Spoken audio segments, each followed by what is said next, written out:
27 रनों की शर्मनाक हार के बाद पूर्व कप्तान रोहित शर्मा ने खोला ड्रेसिंग रूम का सबसे भयानक राज। रोहित शर्मा ने गौतम गंभीर के मुंह पर कही वह बात जो कोई खिलाड़ी अपने कोच से नहीं कह पाता।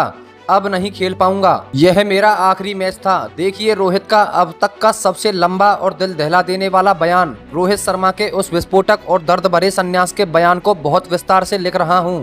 यह बयान सिर्फ कुछ लाइनें नहीं बल्कि भारतीय क्रिकेट के ड्रेसिंग रूम का वो काला सच है जिसे रोहित ने 27 रनों की हार के बाद आंसुओं के साथ दुनिया के सामने रखा है। नमस्कार दोस्तों, लॉर्ड्स के मैदान पर आज भारतीय क्रिकेट का सिर शर्म से झुक गया है। इंग्लैंड ने भारत को तीसरे वनडे में 27 रनों से हराकर सीरीज में 2-1 से कब्जा कर लिया है। यह हार सिर्फ एक मैच की नहीं है दोस्तों, यह भारतीय क्रिकेट के अहंकार और गलत रणनीतियों की हार है। लेकिन दोस्तों, इस मलबे के ढेर में एक ही दिया जल रहा था और वह थे हिटमैन रोहित शर्मा। जब पूरी टीम ताश के पत्तों की तरह बिखर गई थी तब रोहित ने अकेले संघर्ष करते हुए शानदार 138 रनों का ऐतिहासिक शतक बनाया। लेकिन जब आखिरी गेंद फेंकी गई और भारत 27 रनों से हारा तो रोहित शर्मा का सब्र टूट गया। वो ड्रेसिंग रूम में नहीं बल्कि सबके सामने फूट फूट कर रोए और दोस्तों अपने आंसू पोंछते हुए उन्होंने अपने अंतर्राष्ट्रीय वनडे करियर से संन्यास का जो लंबा और विस्तृत बयान दिया है उसने बीसीसीआई की नींद उड़ा दी है।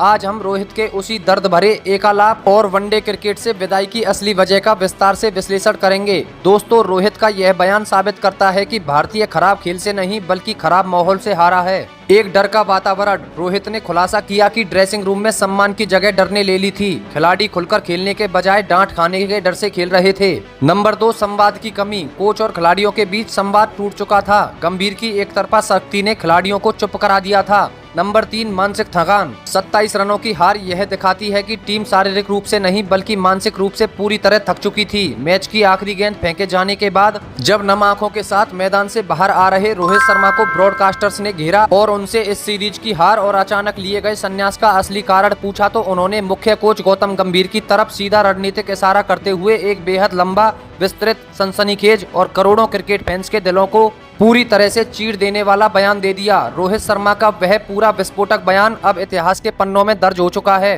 प्रेस कॉन्फ्रेंस के मंच पर भारी मन से बैठते ही रोहित शर्मा ने माइक संभाला और बिल्कुल कड़क आवाज में कहा, देखिए आज मैं लॉर्ड्स के इस मैदान पर स्कोर बोर्ड की कोई बात नहीं करूंगा। यह जो स्क्रीन पर 27 रनों की हार दिखाई दे रही है यह सिर्फ और सिर्फ एक गणितीय आंकड़ा है जिसे दुनिया देख रही है।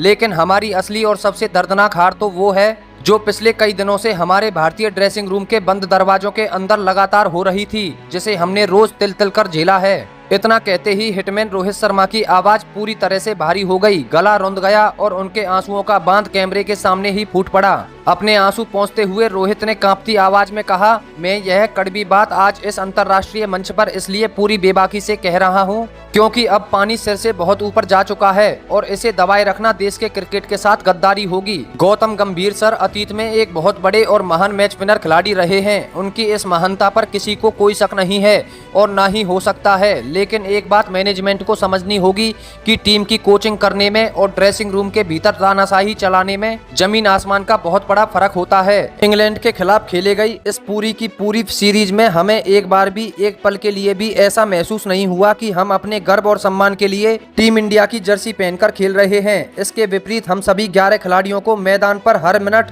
यही लगता रहा कि जैसे हम किसी भयंकर अपराध की कोई बहुत बड़ी कानूनी सजा काट रहे हैं। एक कोच का असली और बुनियादी काम क्या होता है? कोच का काम होता है कि जब टीम मुश्किल में हो, जब कोई खिलाड़ी मैदान पर गिरे तो उसे आगे बढ़कर हाथ पकड़कर उठाना चाहिए और उसका हौसला बढ़ाना चाहिए। लेकिन हमारे साथ पिछले कुछ हफ्तों में क्या हुआ? जब भी हम मैदान पर किसी खराब शॉट या रणनीतिक चूक की वजह से नीचे गिरे तो हमें उठाने के बजाय सबके सामने और ज्यादा डांटा गया, मानसिक रूप से प्रताड़ित किया गया। जब युवा ईशान किशन और श्रेयस अय्यर जैसे होनहार खिलाड़ियों से मैदान पर कोई अनजानी गलती हुई तो उन्हें एक बड़े भाई की तरह सपोर्ट करने और उनके खेल को सुधारने के बजाय पूरे स्टाफ के सामने बुरी तरह से जलील किया गया। जब हमारे युवा कप्तान शुभमन गिल इस हाई वोल्टेज सीरीज में कप्तानी और बल्लेबाजी के दोहरे भयंकर दबाव में चल रहे थे तब उन्हें खुलकर फैसले लेने की आजादी देने के बजाय एक रिमोट कंट्रोल वाले खिलौने की तरह चलाने की पूरी कोशिश की गई। हर एक रणनीति उन पर जबरदस्ती थोपी गई। गौतम सर को यह समझना होगा कि यह जज्बातों और अनिश्चितताओं से भरा क्रिकेट का खेल है। यहाँ इंसान ही खेलते हैं और इंसान इंसानों से गलतियां होना बिल्कुल स्वाभाविक है। हम सब हार्ड मास के बने इंसान हैं, कोई लोहे के रोबोट नहीं जो आपके इशारों पर, आपके रिमोट कंट्रोल पर बिना कोई गलती किए 24 घंटे परफेक्ट चलेंगे। मैं एक खिलाड़ी और एक इंसान के तौर पर अब पूरी तरह से थक चुका हूँ। मेरी बॉडी और मेरा माइंड अब इस ड्रेसिंग रूम के घुटन भरे और टॉक्सिक माहौल को एक सेकंड के लिए भी और नहीं झेल सकते। मेरी सहनशक्ति का अंत हो चुका है और यही वो सबसे बड़ी और खौफनाक वजह है जिसके कारण यह मुकाबला मेरे अंतर्राष्ट्रीय क्रिकेट का सबसे आखिरी मैच था। अब मैं दोबारा कभी भी भारत के लिए किसी भी मैदान पर वनडे मैच खेलने के लिए बल्ला नहीं उठाऊंगा और आज ही अपने संन्यास की आधिकारिक पुष्टि करता हूं। कप्तान रोहित शर्मा ने इसके बाद एक लंबी और बेहद गहरी सांस ली, अपनी नम आंखों को दोबारा पोंछा और गंभीर मुद्रा में आगे बात बढ़ाते हुए कहा, मैंने आज लॉर्ड्स के इस मैदान पर अपनी पूरी जान लड़ा दी। 110 गेंदों का सामना करते हुए 138 रनों की एक बेहद जुझारू और शतकीय पारी खेली ताकि देश को जीत दिला सकूं। लेकिन आज मैं पूरे देश को एक बहुत बड़ा सच बताना चाहता हूं कि जब मैं क्रीज पर बल्लेबाजी कर रहा था तब आप जानते हैं कि मेरे दिमाग के अंदर किस तरह का भयंकर मानसिक द्वंद्व चल रहा था। मुझे मैदान पर खेलते हुए इस बात का बिल्कुल भी डर नहीं था कि इंग्लैंड के गेंदबाज मुझे आउट कर देंगे या मेरी गिल्लियां बिखेर देंगे। मेरे दिमाग में सबसे बड़ा और खौफनाक डर यह चल रहा था कि अगर भगवान न करे मैं किसी खराब शॉट पर आउट हो गया तो मैच के ठीक बाद ड्रेसिंग रूम के अंदर कदम रखते ही मुझे कोच के किस तरह के भयानक गुस्से, तीखी गालियों और अपमानजनक बर्ताव का सामना करना पड़ेगा। आप खुद ठंडे दिमाग से सोचिए बॉस कि जब भारत का कोई भी खिलाड़ी मैदान पर देश को जिताने के इरादे से नहीं बल्कि मैच के बाद कोच की डांट और गाली खाने से बचने के डर के साए में खेलेगा तो उसका स्वाभाविक खेल वहीं दम तोड़ देगा। और जब खिलाड़ी डर डर कर खेलेंगे तो मैच का अंतिम परिणाम यही 27 रनों की करारी हार और सीरीज गंवाना ही होगा। गंभीर सर हर प्रेस कॉन्फ्रेंस में चिल्ला कर कहते हैं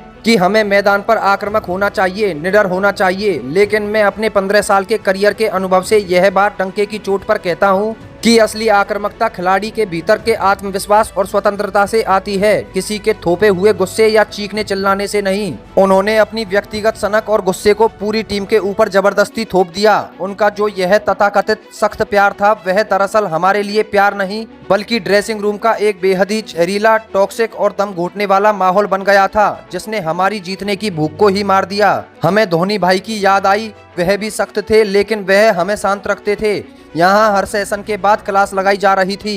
हमारी मानसिक ऊर्जा, मेंटल एनर्जी मैदान पर लड़ने में नहीं बल्कि कोच के मूड को संभालने में खर्च हो गई। आज मैं यह साफ कह रहा हूँ कि इस हार की जिम्मेदारी हम खिलाड़ियों की है, लेकिन इस हौसले के टूटने और मेरे इस तरह रोते हुए संन्यास लेने की जिम्मेदारी पूरी तरह कोचिंग स्टाफ की है। आप टैलेंट को तराश सकते हैं लेकिन अगर आप जज्बा मार देंगे तो विराट कोहली और मैं मिलकर भी आपको मैच नहीं जिता पाएंगे। सिर्फ गुस्सा करने से, चीखने से और सख्ती दिखाने से ट्रॉफियां नहीं आती। हमें एक कोच चाहिए था, हेडमास्टर नहीं। यह हार हमारी टूटी हुई मानसिकता का सबूत है और इसी टूटी मानसिकता के साथ मैं अब आगे नहीं खेल पाऊंगा। दोस्तों, रोहित शर्मा के इस लंबे बयान ने 3 बड़ी सच्चाइयां उजागर कर दी हैं। नंबर 1, हम इंसान हैं, रोबोट नहीं। यह लाइन बताती है कि गंभीर ने खिलाड़ियों की भावनाओं को नजरअंदाज किया। उन्होंने खिलाड़ियों को मशीन समझा जिनसे सिर्फ परिणाम की उम्मीद की गई। नंबर 2, जीतने के लिए नहीं, गाली से बचने के लिए खेलें। यह सबसे खौफनाक सच है। जब खिलाड़ी डर में खेलता है तो उसका स्वाभाविक खेल खत्म हो जाता है। यही कारण था कि श्रेयस अय्यर और केएल राहुल जैसे खिलाड़ी भी दबाव में सस्ते में आउट हुए। नंबर 3, कोच चाहिए, हेडमास्टर नहीं। रोहित ने साफ कर दिया कि आज के दौर में दादागिरी वाली कोचिंग नहीं चल सकती। उन्हें एमएस धोनी जैसा मेंटर चाहिए जो दबाव को सोख ले, ना कि दबाव को बढ़ाए। रोहित शर्मा के इस विस्फोटक बयान और संन्यास के बाद गौतम गंभीर के पास इस्तीफा देने के अलावा कोई रास्ता नहीं बचा था। जब टीम का सबसे वरिष्ठ खिलाड़ी रोहित यह कह दे कि कोच का माहौल टॉक्सिक है तो बीसीसीआई भी कोच का बचाव नहीं कर सकती। रोहित का बयान यह पुष्टि करता है कि गंभीर ने जो ट्रोलिंग और आलोचना का बहाना बनाया, असल वजह वो नहीं थी। असल वजह यह थी कि उन्होंने ड्रेसिंग रूम का विश्वास पूरी तरह खो दिया था। दोस्तों, इंग्लैंड के खिलाफ 27 रनों की इस हार के बाद पूर्व कप्तान रोहित शर्मा का यह विस्तृत बयान भारतीय क्रिकेट इतिहास का सबसे बड़ा टर्निंग पॉइंट है। उन्होंने रोते हुए दुनिया को बताया कि कैसे कोच गौतम गंभीर के गुस्से और माइक्रो मैनेजमेंट ने विश्व स्तरीय खिलाड़ियों को डरे हुए बच्चों में बदल दिया। रोहित ने साफ कहा कि अब वह कभी टीम इंडिया के लिए मैदान पर बल्ला नहीं थामेंगे। दोस्तों, भारत को इंग्लैंड के हाथों 27 रनों से हार मिली है और रोहित शर्मा ने वनडे क्रिकेट को हमेशा हमेशा के लिए अलविदा कह दिया है। रोहित ने शानदार 138 रन बनाए, लेकिन मैच के बाद उन्होंने एक लंबा और विस्फोटक बयान दिया। उन्होंने गौतम गंभीर पर आरोप लगाया कि उन्होंने ड्रेसिंग रूम में डर का माहौल बनाया, जिससे टीम मानसिक रूप से टूट गई और उन्हें संन्यास का फैसला लेना पड़ा। अब आप ही बताइए, रोहित शर्मा के इस रोते हुए संन्यास लेने और गंभीर पर लगाए आरोपों के बाद टीम इंडिया का नया कोच कैसा होना चाहिए? शांत MS धोनी जैसा या तकनीकी सचिन जैसा? नीचे कमेंट बॉक्स में अपनी कड़क और बेबाक राय जरूर ठोकिएगा। बॉस, वीडियो को लाइक और शेयर करना बिल्कुल मत भूलना। जय हिंद, जय भारत।